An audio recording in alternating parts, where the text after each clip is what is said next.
Welcome to RPG Maker News. I'm your host, Salik.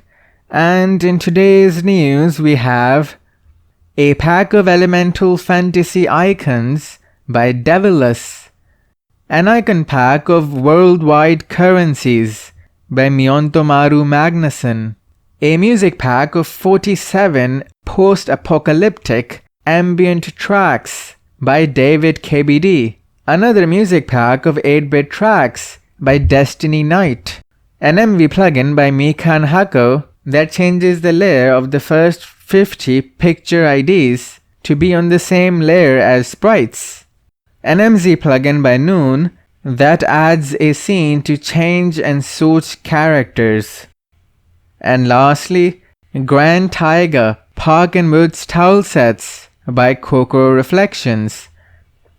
And that is all for today. Go back to game making now.